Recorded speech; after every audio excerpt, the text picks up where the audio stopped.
64 finish, then managed to make it at Santiago top 32 at the special event, and then again in 2020 kept those sort of top finishes in top 62 at the Santiago special event as well. And you know, these two players, we've got very similar accolades here with these sort of top finishes. It's going to be interesting to see how they're going to come down against each other, particularly with these quirky choices of team.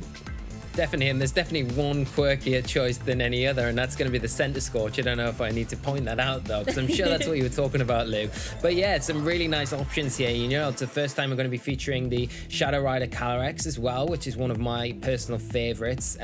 So Alejandro, it's using that, utilizing it with the Indeedee there. That's got the psychic terrain, the redirection support, and Thunderous Incarnate, which is one of the best support options for that Shadow Rider Calyrex. And then rounding it off with the Whimsicott there, the Rotom and the Umbreon, which are some nice picks to kind of round off that side of the field. Yeah, again, lots of nice supportive measures there. You've got, you know, Pokemon, like you say, with the Whimsicott, they can be really helpful for setting up speed and being a little bit disruptive here and there. We know the Umbreon has that longevity out on the field, can go for those yawns and snarls as well to really kind of put your opponent on the back foot and force them to have to make some adjustments by switching to either reset yawn or reset those snarl drops. And of course, Indeedee being able to draw in attacks as well. I love seeing supported Pokemon really working in great synergy with a partner Pokemon, and I think having access to that Calyrex Shadow Rider, again, a really fast and special attack, offensively powerful Pokemon. It was a little bit of a mouthful, but we got there. It's, you know, a really great combination to see. If you're able to support that Pokemon well, it's going to be able to pick up those KOs for you. Yeah, an incredibly fast Pokemon in Shadow Rider Calyrex, and you know, with access to something like Indeedee, which can redirect or either go for a helping hand as well, makes it a very threatening and scary Pokemon to face down against, especially with its signature attack, Astral Barrage, that is a double target attack, and you get that helping hand boost on top of that, and it's nasty. And the thing is with Calyrex, Shadow Rider Calyrex as well, it has the two abilities as one. It's got the Unnerve ability, and it's got Chilling. Well, it's not Chilling Neigh because it's not a Glastrier, is it? No, exactly. It's got the Grim Neigh ability. Those Grim two Neigh. horses, Thank you, though, that's the thing. When they first jumped up onto the scene, they were everywhere. And now that we have Calyrex, that's certainly taken center stage. But Lee, speaking of center stage, let's jump right into the match so we can see exactly how this action is going to be able to play out in our second match of the Latin American region finals. We've got that center scorch though out here on the field, and we've got Zacian paired up with it. We have got the Calyrex and the Indeedee as well, so great to see that synergy coming on. And we've got the Into the Fog music playing in the background. Yeah, everything lining up perfectly here. As we see the Zacian come out, it is going to get the Intrepid Sword ability activated. It is going to get that attack boost. You're going to have the Center Scorch next to it. I'm not really sure what the Center Scorch is going to be doing to provide support here, because both Pokemon are going to be slower than the Shadow Rider Calyrex, who can, like we've just been talking about, get that helping hand support from the Indeedee and go for an Astral Barrage here, which will do considerable amounts of damage to the Zacian. The other option is just protect your Shadow Rider Calyrex. Just go for a Follow Me here with your Indeedee and just make sure that you're avoiding any damage, and again go for a big powerful Astral Barrage, which is going to be hard to kind of come back from. If you're Felipe, you kind of need to get the Urshifu onto the field, that Dark typing, to really start threatening the Calyrex, which is one of the best options kind of that he's got access to. It'll be interesting to see how he approaches his turn, whether or not he lets something go down or if he does make that switch here. That's the thing, this Calyrex really looking formidable here. Something like a helping hand boosted Astral Barrage, like you said, is going to be devastating. So Felipe needs to make sure that he has got a way to be able to counteract this very solid strategy that Alejandro has led with. But straight away, there's going to be a Dynamax coming out into the action. It is going to be the Calyrex, so we're not going to see any double target type attacks here, but something like a Max Mindstorm into that Center Scorch, even something like a Max Phantasm is going to be able to deal some really big damage. But I want to know what this Indeedee is going to do.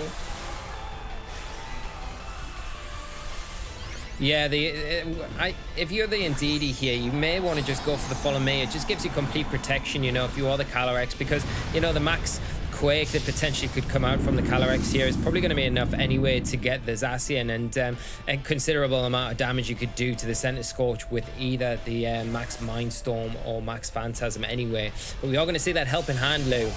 Yeah, Helping Hand comes out and Calyrex does indeed go for that Max Mind Storm. Gonna go down into that Center Scorch. And Lee, is that a one-hit KO? Yes, it is. We see the Center Scorch explode there on the battlefield. And unfortunately, we're not going to be able to see any of the spicy action the Center Scorch could get up to.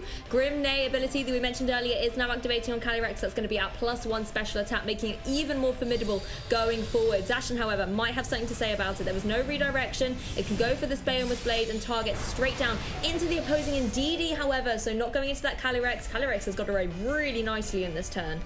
Yeah, avoiding all that damage from the potential Behemoth Blade there. It's getting off kind of just a free turn here for Alejandro. And such a big turn, being able to get rid of the opposing Dynamax Pokemon from your opponent as well now. Zacian obviously is in a bit of an awkward position. The one plus that you can say from Felipe is that he's got the Regieleki onto the field, so you can utilize potentially something like Electro Web here to slow down that opposing Shadow Rider Calyrex, and that will allow him to remove the Indeedee from the field, taking away the redirection support, and then free up Zacian to kind of get that Behemoth Blade onto it, and potentially with a +1 it's probably enough to pick up the knockout. But if not, it's going to be very close to that, and if you don't deal with, the Regieleki this turn, the Regieleki are going to be in a great position the next turn to deal with the Calyrex. So Felipe's not out of this game by a long way. He has lost the Center Scorch. Shame that we didn't get to see it really do very much, but by bringing in the Regieleki, showing what a great support option that is going into this next turn. Well, a defensive play here from the Calyrex, just going to be going for the Max Guard. Indeedee going to be going for that Follow Me, potentially just sacrificing itself to allow Alejandro the opportunity to pivot in another Pokemon going forward. The Max Guard protecting from potential speed drop from this Electro Web, and it will of course be enough to pick up a KO against that Indeedee. It was living on a very small slither of health at the end of that previous turn. The Behemoth Blade not going to be able to find its mark, and Alejandro sitting once again with this Dynamax. Calyrex looking to be in a really strong position here against both the Pokemon on Felipe's side, but you have to worry about the speed that Felipe's got. And actually, do you have to? There's a Whimsicott on the field now. Yeah, it's a perfect Pokemon to bring in if you're Alejandro. You've got access to that Prankster Tailwind now. It just put you way above and beyond anything that the Regieleki can do, and give you an option to just remove. The biggest threat at the moment on the field for you is Felipe Zacian. The +1 there is just really threatening. You need to remove it, so this is a perfect opportunity. Throw your Tailwind up and just attack into that slot, and then you can deal with the Regieleki. After that, you can already see that Alejandro has the Rotom Heat in the back as well, so not really too worried about the Regieleki. I think the thing on the front of your mind has got to be taking care of that Zacian as soon as possible. Yeah, remove that +1 attack boosted Pokemon from the field. It's going to be a Max Phantasm coming out from Calyrex, going straight down into that threatening Pokemon and picks up a very solid KO. You've got to remember the Grim Neigh ability has boosted it up as well, and it's going to get a Nulla boost thanks to that KO, putting this Calyrex at +2 special attack. It's getting more and more formidable by the turns, and although Regieleki always there to try and help out, I don't know if it's going to have the power to be able to take down these Pokemon. Whimsicott actually manages to dodge out of the way and avoid, and if it is the Focus Sash Variant, which of course our players will know as it is open team sheets, that could be really lucky for Alejandro as well.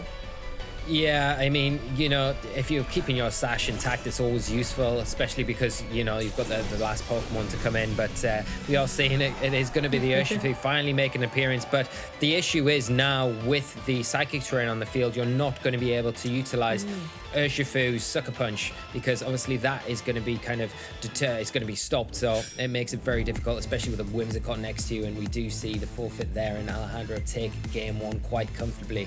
Oh yeah, quite comfortably and quite quickly as well. I think just being able to come straight out the blocks and go with that sort of the Calyrex straight away, being able to pick up that solid KO against sort of Center Scorch.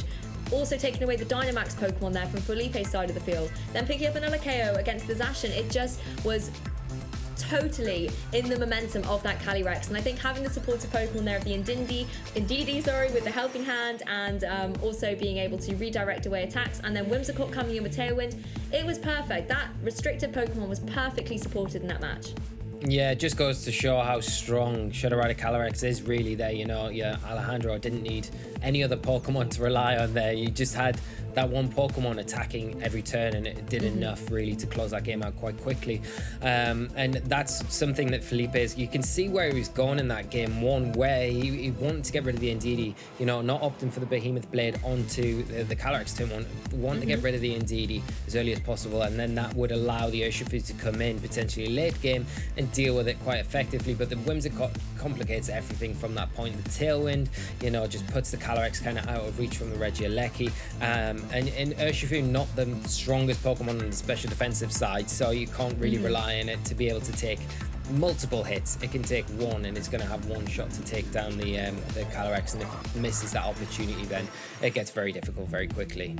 Yeah, that's the thing. If you're Felipe now, you have to think, how am I going to take down this Calyrex? It was such a formidable force there, and you know, it doesn't even need the double targeting attacks of Astral Barrage. It's able to go into its Dynamax and then just be able to pick up some really, really solid KOs. So it's going to be interesting to see how they might be able to adapt going into this game too. I, for one, would love to see the Urshifu being able to utilize, obviously, its dark typing a little bit more to try and deal with it. But you have to worry about the terrain, and there aren't really too many options on Felipe's side to be able to override that psychic terrain, unless you want to Dynamax one of your Pokemon, maybe even the Regieleki, and go for something, one of those electric type moves to set the electric terrain, for example. But then again, you're limiting yourself. So I think, Lee, we should jump right into game 2 and see exactly how it's going to pan out. Sounds good. So here on this game 2, the leads coming out for Felipe are going to be that Urshifu and the Regieleki, but for Alejandro, sticking with the Calyrex and the Indeedee. I wonder, Lee, if my fortune telling might be coming true with the leads on Felipe's side. Well, you couldn't have called it better, Lou, and I think it's like one of the best insights that we've had in all our coverage so far, with that Regieleki being probably the best means to kind of allowing Urshifu to perform as well as it needs to in this position and be the threat that like Felipe needs it to be. The case is, though, if you max the Regieleki here and you go for that electric terrain, it's so easy for Alejandro to kind of see through this strategy and switch the Indeedee out just to bring it back in. But of course, if you do that, it does leave the Calyrex in a really awkward position as well. There's actually going to be no Dynamax here in this turn 1. Electroweb, however, being the choice from the Regieleki, just wanting to lower the speed of Indeedee and the Calyrex here. So, of course, no Sucker Punch being able to come out from that Urshifu, but it could potentially go for the other dark type move it has access to, which is that Wicked Blow. Going to be able to get a guaranteed critical hit on that imposing Indeedee. Both of the Pokemon on Alejandro's side of the field are weak to dark type attacks, so whichever target it was going to find was very likely to be able to get that KO. And Alejandro now no longer has access to that lovely supportive Pokemon. It does, however, get to go for the Astral Barrage, which is that move that will hit both Pokemon and picks up a solid KO on the Regieleki with a critical hit. So Regieleki trying its best with that Electroweb, but it's not going to be enough. It now leaves the field, and Grimnade coming on from Calyrex as well. So once again, Alejandro has been able to put his Calyrex in a formidable position. Psychic terrain is up as well, so you still don't have to fear that Sucker Punch. Yeah, now with the Whimsicott coming onto the field from it's, you know, with the Grimnade boost that it's just received, it can just click the Astral Barrage button once again, and because of the damage that we've already seen onto the Urshifu, it's going to be easy able to pick up the knockout onto it and just remove that threat. And once that's been taken out, it gets very difficult from there, you know. The Zacian coming onto the field, it's going to take a lot of damage as well from a +1 Astral Barrage. And you know, Alejandro still has the option to potentially max Dynamax this Shadow Rider Calyrex as well, but the Tailwind here is so imperative for him, you know. It just gives him the jump, overrides the Electroweb support from the Regieleki that turn 1, and makes it very difficult to utilize the Urshifu in a way that you kind of want to against this this Ghost Psychic type. I mean, I feel like there isn't really a need for Alejandro to Dynamax at this point. You can just go for that Tailwind and the Whimsicott and sort out the speed tiers like you said, Lee. You can see that the Astral Barrage is going to pick up the KO against Urshifu anyway, and if you move before it, you don't have to worry too much at all. And of course, with +1 Grimnade, you're going to be dealing a huge amount of damage to that opposing Zacian. And say you're able to get the double KO here, you're then going to be at +3 special attack, and whatever's waiting in the back for Felipe is going to be quaking as it comes out of its Pokeball. Tailwind comes up and Calyrex is going for that Astral Barrage.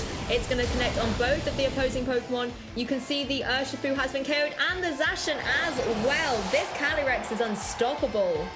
Yeah, you can see the power here, especially when it's supported further by the life orb that the Calyrex is holding there, and now getting 2 Grim Near boosts to further boost its attack. And like you say, now with the Tailwind setup, it's like the perfect setup for Alejandro. Couldn't have won any more perfectly for him, and whatever comes in, it just doesn't stand a chance. It feels a little bit unfair at this point. It's a poor Center Scorch. The one thing that I really wanted to see what it was able to do is probably not going to be able to get a chance, because as you said in the last turn, Lou, you probably don't even need to Dynamax with the Calyrex now. You just click the Astral Barrage button again and double up with the Whimsicott, and that'll be enough. And we do see the forfeit there from Felipe, and just shows how powerful in general Shadow Calyrex as a Pokemon is. A new restricted, it has to be respected in how powerful it can be going forward.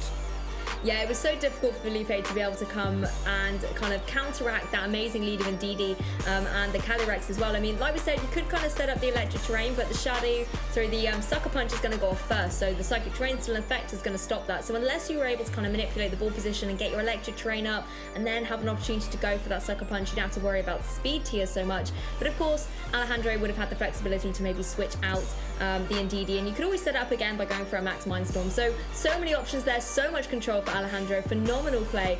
But of course, Felipe isn't knocked out of the competition. They will just be dropping down to the losers bracket, and hopefully for Felipe, they won't come up against too many other Shadow Rider Calyrexes.